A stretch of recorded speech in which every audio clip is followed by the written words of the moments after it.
The perfect practice putting mat just got more perfect.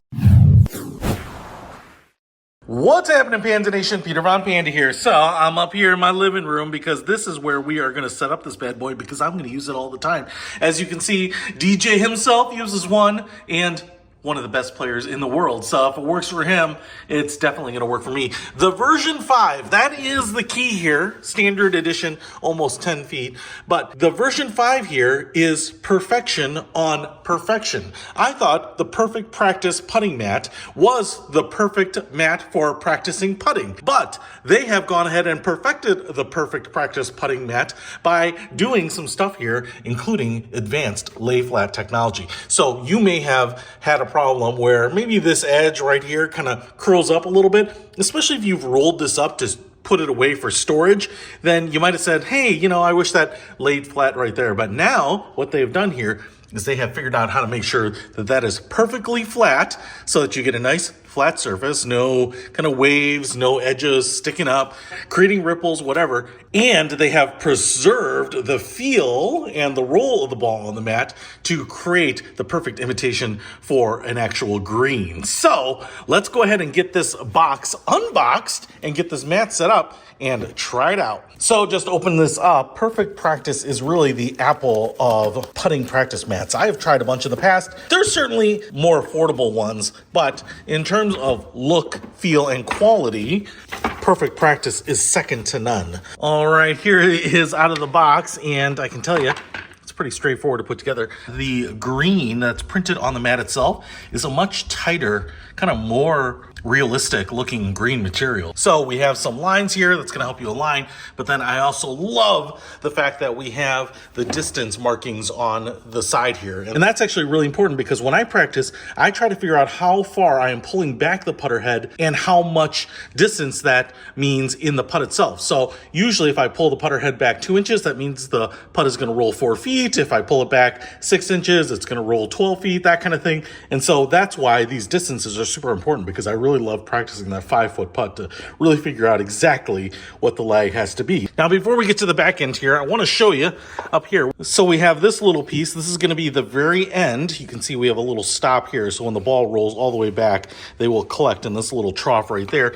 You can see right back here, the opening here, that's where the balls that are too far, that miss the hole, will go in here. This is like a felt bottom. You can see that if you do make it in the hole, the larger or the smaller one, the ball will roll out here and then down the track. We also get this panel right here, which goes right in here. You can see the little slot on that side. So that will go in there, and that will prevent the balls from rolling out the back. And then we get these tracks, wooden tracks here, pretty light. You can see they have a trough, and what you can do here is just attach these. Those are magnets on the end. So when you put them on here, they will just click into place. In fact, I could just put it right here if I wanted the balls to return right here on a 2-foot putt. But obviously we get plenty of track so that we can connect them all. Now I will say, north does not connect to north on magnets. So if you put these together and they're not connecting, just flip this guy around and connect it like that. All right, so let's get it set up and try some putting. All right, so as I'm rolling this out, one thing that I want to show you, first of all, like I said, the picture looks great, but the material is different than my earlier Perfect Practice putting mat. So it has this rubberized backing here, which is kind of nice. And I think the original one had that too. But what I've noticed here is that the original one reminded me a lot of like a mouse pad, kind of a thick 1/4-inch mouse pad. But this seems to be heavier and yet thinner. So it seems to be much thinner than the first one that I had, maybe half as thick, and yet be as heavy or maybe heavier. So it's just more dense, I think, and it still has this sponginess on the top. So I think you're going to get, good resistance here, because obviously you don't want to put on glass. But that is a key part of why this thing lays flat or perfectly flat, because of this new material, I think. And as you can see, we have some beautiful side stitching as well. So you're not going to get any frayed edges. All right, let's get this thing rolled out and roll some balls. All right, I got the mat set up here, and I tell you what, it is laying very flat, perfectly flat, in fact. And now that I have what they say is the best practice putting mat on the market, and I have the best putter ever made, we know that if these balls don't go in those holes, what the problem is. And the problem is these balls, the Titleist. Probably pretty low quality. So let's go ahead and see what they roll like on here. Yeah, that went in, banked it off the side, just like I planned. And look at that, all the way back home. He's not too good for his home. All right, let's see if we can drop another. No! You know, the angle up there, the little ramp is kind of nice because I didn't even hit it hard enough to go all the way to the back. And then it rolled right back down to me. Okay, no more fooling around. Here we go. My goodness. All right, as we said, it's these Titleists. You know, that's what you get for buying discount brands. Oh, man. That's just poor tech right there.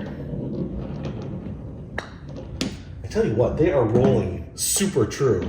So I always kind of feel like it's a little unpredictable on putting mats because you never know the little ripples in it. But man, this is rolling super flat. I can just put them right on the line. Oh man, pulled it just a little bit. I'm actually going to start here and see if I can hook it in.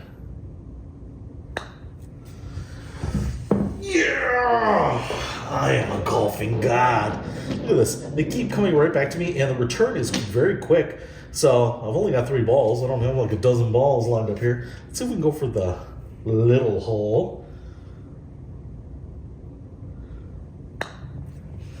Oh, that's off. Too short. Man, gotta work out. Get some muscles. All right, let's try it one more time here. Come on, baby. Be good to me. Pulled it. It went in the big hole, you know? But my subconscious commentary was to cross putt it across the pad there into the big hole. Yeah! I am amazing. So 9 feet away, let's see if we can drop a few more of these. That's gonna drop. That's in the hole. How about another one? I'm going for the bigger one. It's confidence inspiring. Oh, I'm not too confident on that one.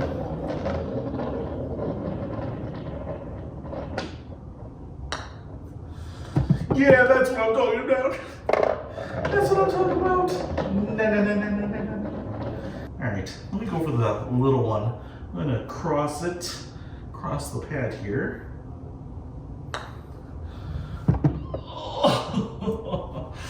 Couldn't quite do it, all right? But if I start on that side, maybe I can sink her. Oh, man. Actually, I think what's even more impressive here is that I can roll it right up to the edge without going off the back edge. You know, try to do that. Try to lag train yourself on that little bad boy. Oh, all right.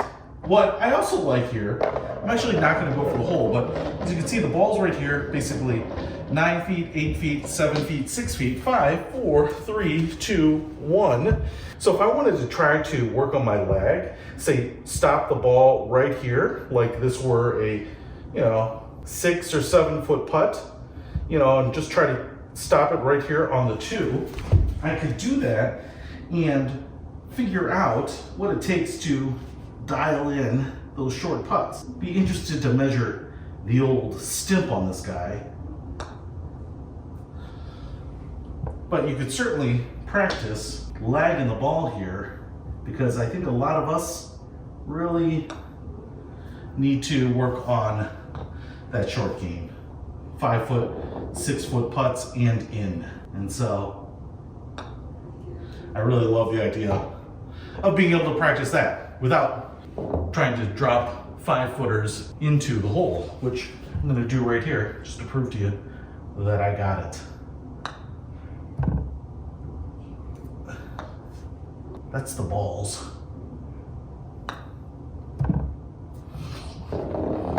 That is the technology failing me. The putter must have some weight problems. Yeah, this is the perfect practice putting mat with the perfect putter. And let's call it less than ideal golf balls, these Pro V1s. Probably need to be improved because, I mean, they're just not consistent for a guy that is as consistent as I am. But if you want to pick up the latest and greatest, maybe you have a putting mat with some wrinkles, some bubbles, maybe the ball doesn't roll true, doesn't roll straight. Well, this one you're not going to have to worry about. I just unrolled it, got putting on it, and this thing is flat, smooth, and delicious. So if you want to pick up one of these, I'll put a link to it in the description below. Peter Von Panda, out. We can discover more and explore so much deeper. We can live better than